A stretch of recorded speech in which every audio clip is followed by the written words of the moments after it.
Malugod na pagbati sa inyong lahat, saan man kayong panig ng mundo naroroon. Nawa ay datnan kayo ng aking pagbati na nasa mabuting kalagayan, may sapat na pangangailangan sa buhay, malusog at may katahimikan sa isip at kalooban. Hello everybody and welcome to my channel, Empowered by Nano.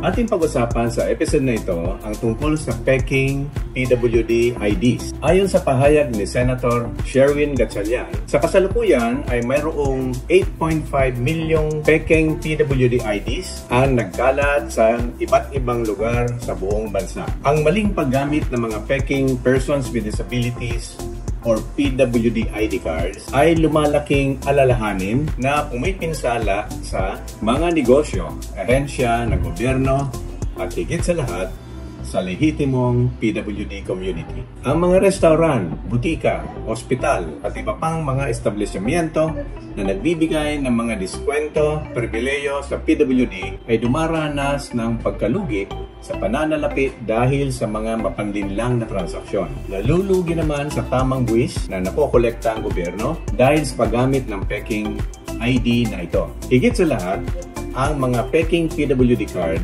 ay nakababawa sa pondo na nakalaan para sa mga individual na tunay na nangangailangan nito. Ang isa pang hindi magandang epekto ng pamemaking ito ay ang mga lehitimong PWD na hindi nakikita ang kapansanan ay sumasailalim na ngayon sa mas mahigpit na pagsisiyasat sa tuwing ginagamit nila kanilang mga ID. Ang isyong ito ay dapat na matugunan ng madalian. Upang labanan ang problemang ito, inilipat ng Department of Health ang buong control sa sistema ng Philippine Registry for Persons with Disability sa National Council on Disability Affairs, NCDA, sa ilalim ng Board Resolution No. 9 Series of 2024. Ang hakbang na ito ay naglalayong tiyakin ang mas mahusay na pamamahala, seguridad at accessibility ng sistema at gawing mas epektibo ang paglilingkod sa PWD.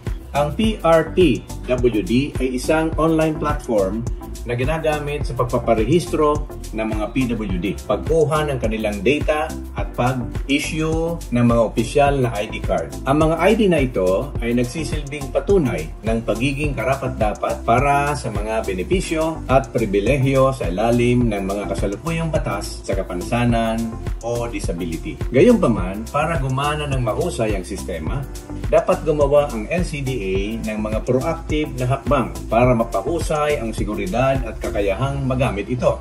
Bukod pa rito, kailangan ng mga business establishment ng madaling pag-access para ma-verify ang data ng PWD para maiwasan ang pagtanggap ng mga peking ID. Sa kabila ng pagkakaroon ng PRPWD online system, marami pa rin ang hindi pamilyar sa digital na proseso. Dahil dito, mas gusto ng karamihan sa mga PWD ang traditional na paraan ng pag-apply ng harapan sa pamamagitan ng kanilang mga local government units or LGUs, social welfare offices o sa Persons with Disability Affairs Office or PDAO. Upang matiyak ang pagiging lehitimo ng mga PWD ID card, dapat isaalang-alang ng mga otoridad ang pagsasama ng mga tampok na pansiguridad tulad ng mga holographic na label o mga special na sticker upang gawing mahirap ang pamemeke. Mga quick response QR code na maaaring i-scan para sa agarang pag-verify. Biometric data katulad ng fingerprint o facial recognition na nakalink sa PRPWD system.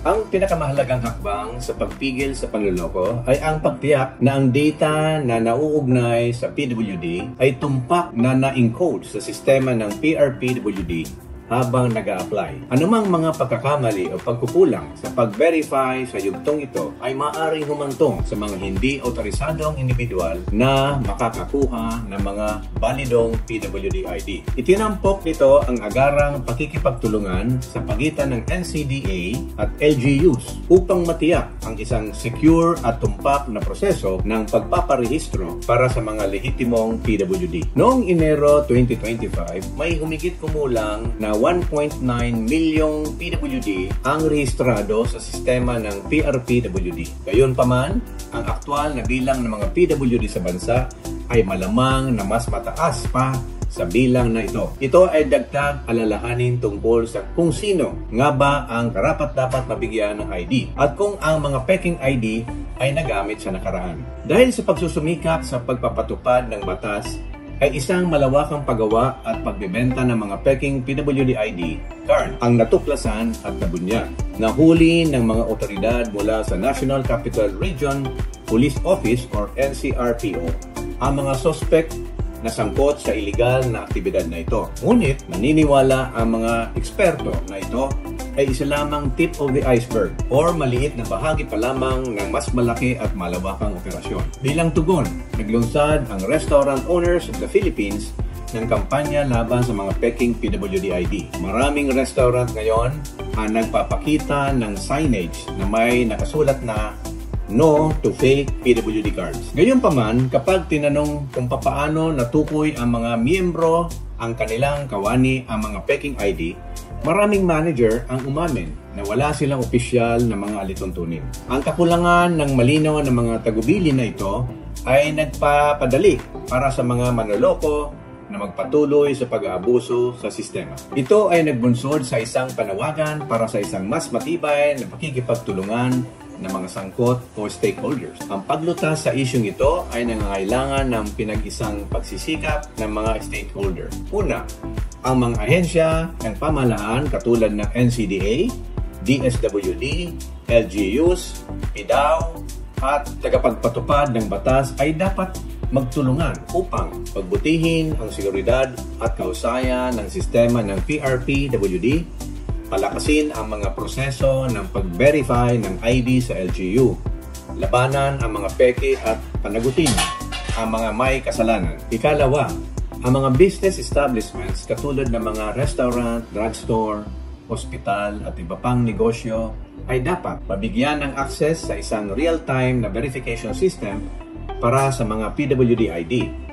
Sanayin ang kanilang mga tauhan kung papaano makita ang mga peking ID. Suportahan ang mga inisyatiba ng pamahalaan laban sa pandaraya. Katlo, ang mga PWD beneficiaries and the public, kabilang dito ang komunidad ng PWD at ang pangkalahatang publiko ay dapat manatiling may kaalaman tungkol sa wastong proseso ng pagbibigay ng ID, magpulat ng mga pinaghihinalaang kaso ng peking paggamit ng PWD ID, hikayatin ang etikal at tamang paggamit ng mga benepisyo na nauukol lamang sa may totoong kapansanan upang protektahan ang mga tunay na nangangailangan nito. Sa pamamagitan ng pagtiyak at maigpit na pagpapatupad, pagpapabuti ng teknolohiya at kamalayan ng publiko, mapoprotektahan natin ang integridad ng sistema ng PWD ID at matiyak na natanggap ng mga nararapat na benepisyaryo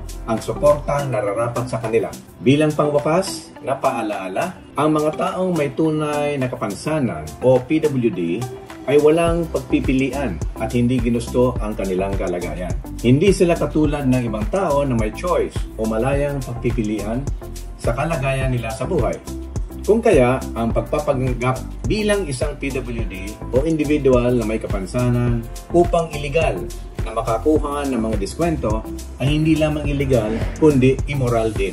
Dapat ay pabigatin ang mga parusa para sa paggawa, paggamit at pagpapadali sa paggamit ng mga naturang ID. Maging mapanuri, mapagmatsyag at maging makatarungan sa ating mga PWDs. Tayo ay tumulong sa pagsugpo ng fake PWD IDs. Salamat sa inyong panonood. Huwag kalimutan mag-subscribe, like, and share. Follow us on our Facebook pages